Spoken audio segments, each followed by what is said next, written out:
really felt once that first quarter got finished with, really kind of felt like we were in control of the tempo of the game, and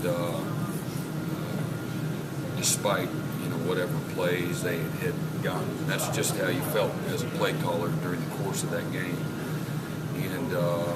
And then again, 2-minute situation there at the end, gave them a quick, easy 80 yards, which was on a play caller, not our guys. But that being said, it's a great challenge. Again, they've got enough experience up front, enough experience at receiver, and they got 2 creatures at running back. They signed 2 more creatures at running back, and then they got a speedy guy that I named Isaiah McKenzie, who I know very well. I know Sonny Michelle and Isaiah McKenzie are both in my recruiting area, and then Nick Chubb as well. So I know what all those guys bring to the table. Plenty of sleepless nights with Marshall and Gurley, on the horizon as well. But no, it's exciting. The challenge that they can present, they can move the football, they can take the top off the defense. The quarterback's experienced enough; he knows what to do with the ball. Has shown great composure as a starter, and then when he came in against Kentucky. So I don't think they'll have any kind of limitations on them whatsoever coming into our game. And the things that they feel like they can do, I think that everything's on the table. What McKenzie Alexander shows you that puts him at the top of the depth chart? Just a little bit more consistency. He's got good instincts. He's a student of the game, so to speak. Makes a lot of competitive plays on the football. What about that competition between Jadar and J-Rod? That's still down to the wire? Yeah, I think we feel comfortable with both guys. So we'll see who has the best week of practice here. You expect from both? I do. Can Vic be even better than he was last season? I mean, he put up some... We'll see. I don't know. A lot of times when that question's asked, particularly in the media, it's all about stats. So I'm not really. Sometimes that linebacker played his butt off. He had 3 tackles. He didn't show up in the stat sheet, but he played a terrific game. So, just guys just doing their job, not trying to do too much. Too often when you try to get that sack or get that tackle for loss or run the old okey-doke swim move when, it's 3rd and 1, you're gonna get embarrassed. And you got to play within the confines of the system. And if you do, and play with it with effort and technique and awareness, then you'll make plays. And so I don't get caught up in it. Vic's got to get 14 sacks. Make the plays you're supposed to make and that you're capable of making. And if you do, we'll play good defense. You catch yourself saying sometimes, gosh, we could finish the season, score with defense. No, I just think that's a byproduct of playing well and having success as a team. Never, at the end of a game, if you gave up 40 and you played like crap, then obviously you're disappointed. I thought the Ohio State game, we won the line of scrimmage. I thought we controlled their running game. I thought we played outstanding on 3rd down. Contained the quarterback. But at the end of the day, they had XYZ in regards to stats. You always have a perspective on how, whether or not you felt like you're in control of the game. So at the end of the year, hopefully we've made improvement, as a unit.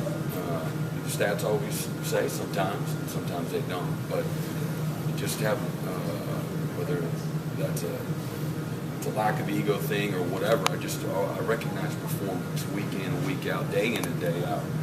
And again, hopefully at the end of the year, we're getting better as a unit. We're trending in the right direction, and giving ourselves a chance to win on defense. Regardless of what the other side of the ball is capable of doing, that's always the goal. It's not, well, this year, you're going to have to play better. That's never been our focus. And I think when you put your focus where it truly belongs and control what you can control, I think over a period of time, whether that's 10, 12, 15 years, I think that you're going to have more success than not. How many game-ready defense backs do you have?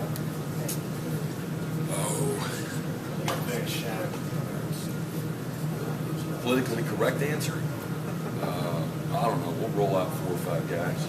Is Kevin ready? Yeah, we'll see. He's gonna be on that bus, so you better be ready. Tony Stewart steps in that weak side spot. Can you compare him to Spencer? Are they very similar players? I don't like really comparing. Tony brings a lot of things that Spencer did. Tony's, and then some qualities are the same. So, but Tony's he's ready for this. He's an experienced player. He's athletic. He's instinctive. He's tough. He's hard-working. Great practice player. Very committed to this football team. Very unselfish. So I'm excited to see him have an opportunity to line up next to Steph and have a great year. You mentioned Mason's poise earlier. When you have a guy that you see on film has good poise, does that affect the way that you, as a play caller, try to pressure him? You wish that he freaked out, and started to come unglued and make bad decisions and was careless with the football, and you love that guy, but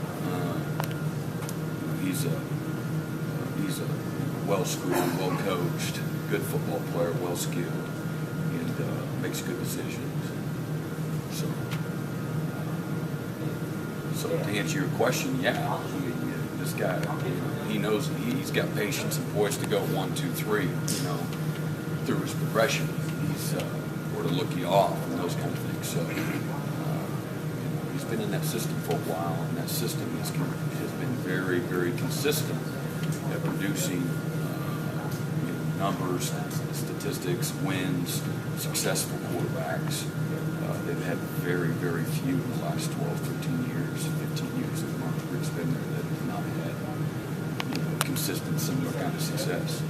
When you go up against that kind of offense, it used to be the traditional. You talked about changing your scheme over a period of years, maybe just changing the way you approach it. Do you almost have to turn back the clock in some ways to deal with an offense? That was LSU. I played Iowa in a bowl game a few years back, and that was old school. Georgia's they like to spread the ball out and throw it all over the lot as well. And they're just really good in the play action game when they got 2 backs at attacking you vertically as well. But they get a lot of their 3 and 4 wide sets and attack you throwing the ball. So from that standpoint, no. The physical challenge that they present in their run game, particularly out of the 2-back, yes, without question. And watching the South Carolina game, which was the week after our game a year ago, something just gave you even more respect for Georgia, their program, the coaches, the players, their toughness. Was after a tough loss here in Death Valley, they came right back and they boat raced South Carolina, and they got after it pretty good. And I know South Carolina's a physical, tough, hard-nosed program, and they gave it to them in that game, particularly running the football. And so anyway, that from a physical standpoint, the challenge that we know that they'll present. They did the same thing to LSU. I think it was a mid to high 40s game. They're not throwing the ball as much as they're punching it in the mouth between the tackles. Everybody, I think the perception is probably consensus is that that's another tough physical program, and defense in particular. So anyway, if you don't take care of that, it's going to be a nightmare of a game. And so that physical challenge, whether it's out of the spread game or the 2-back game, is going to be there.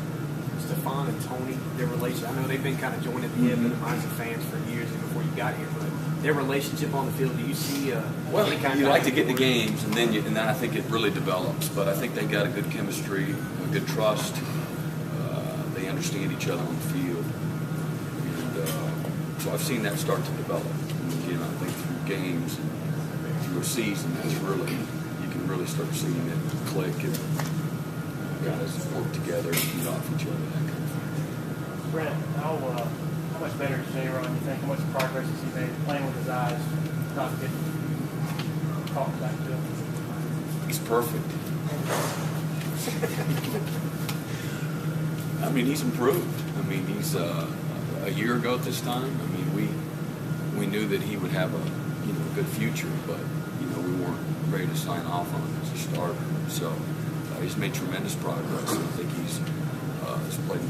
Along with that comes the discipline, because without the discipline, then you haven't made any progress. And it's trust, it's understanding. It's not high school football anymore. You got 10 other guys on the field with you. You got calls, and you got key, and you got to have the discipline to do that, play in and play out. But he's made great progress that way.